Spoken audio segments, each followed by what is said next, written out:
കശുവണ്ടി ഇറക്കുമതിയിലെ കള്ളപ്പണക്കേസിൽ വ്യവസായി അനീഷ് ബാബുവിന് ജാമ്യം എന്ന വാർത്ത ഇപ്പോൾ വരുന്നുണ്ട്. എറണാകുളം PMLA കോടതിയാണ് ജാമ്യം നൽകിയത്.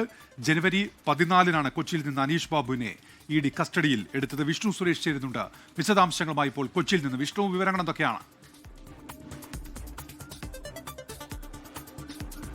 ഉന്മേഷ്, കശുവണ്ടി ഇറക്കുമതിയുമായി ബന്ധപ്പെട്ട് 24 കോടി രൂപയോളം വിവിധ ആളുകളിൽ നിന്ന് തട്ടിയെടുത്തു എന്ന കേസിന്മേലാണ് ഇന്ന് കൊട്ടാരക്കര പോലീസ് രജിസ്റ്റർ ചെയ്ത കേസിന് പിന്നാലെയാണ് ED അനീഷ് ബാബുവിനെതിരെ കള്ളപ്പണം വെളുപ്പിക്കൽ നിയമപ്രകാരം കേസ് എടുത്തത്.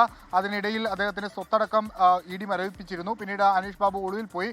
ഏറ്റവും ഒടുവിൽ ജനുവരി 14-ാം തീയതിയാണ് അനീഷിനെ അറസ്റ്റ് ചെയ്തത്. അനീഷ് കഴിഞ്ഞ 3 മാസമായി ജയിലിലായിരുന്നു. ഇതിനിടയിൽ കഴിഞ്ഞ മാസം തന്നെ ഈ കേസിന്റെ കുറ്റപത്രം ED കോടതിയിൽ സമർപ്പിച്ചിരുന്നു. ആ ഒരു പശ്ചാത്തലത്തിലാണ് കുറ്റപത്രം സമർപ്പിച്ച ഘട്ടത്തിൽ ഇനിയിപ്പോൾ അനീഷിനെ കസ്റ്റഡിയിൽ വെക്കേണ്ടതില്ല എന്ന നിലപാടിലേക്ക് കോടതി പോവുകയും അനീഷിന് കോടതി ജാമ്യം അനുവദിക്കുകയും ചെയ്തത്. ഈ അനീഷിന് ഒരു പ്രത്യേകത, അല്ലെങ്കിൽ അനീഷിന്റെ ഒരു പ്രധാനപ്പെട്ട കേസ് ഉള്ളത്, അനീഷാണ് EDക്കെതിരെ ഒരു പരാതി നൽകിയത് വിജിലൻസിൽ. ഈ കേസ് ഒതുക്കുന്നതിന് വേണ്ടി ED ഉദ്യോഗസ്ഥൻ കൈക്കൂലി വാങ്ങാൻ ശ്രമിച്ചു എന്ന് ചൂണ്ടിക്കാണിച്ച് അനീഷ് പരാതി ED ഉദ്യോഗസ്ഥനെതിരെ കേസെടുക്കുകയും ചെയ്തു. അതിനൊക്കെ പിന്നാലെയാണ് ED ഈ കേസിൽ പിടിമുറുക്കുകയും അനീഷിനെ അറസ്റ്റ് ചെയ്തെന്നുള്ളൊരു പ്രധാനപ്പെട്ട കാര്യം അവിടെ നിലനിൽക്കുന്നുണ്ട്. എന്തായാലും ED കേസിൽ ഇപ്പോൾ അനീഷിന് ജാമ്യം ലഭിച്ചിട്ടുണ്ട്. ഇനിയിപ്പോൾ ജാമ്യം റദ്ദ് ചെയ്യുന്നതിന് വേണ്ടി ഏതെങ്കിലും നടപടിയിലേക്ക് ED പോകുമോ എന്നുള്ളതാണ് ഏറെ ശ്രദ്ധേയം.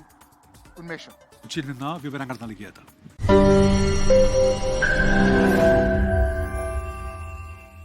ലോകത്തെവിടെയായാലും ഏത് സമയത്തും 24 വാർത്തകളും ഓഗ്മെന്റഡ് റിയാലിറ്റി പാക്കേജുകളും എക്സ്പ്ലെയിനറുകളും വിശദമായി കാണാൻ ഞങ്ങളുടെ YouTube ചാനൽ നിങ്ങൾക്ക് സബ്സ്ക്രൈബ് ചെയ്യാം.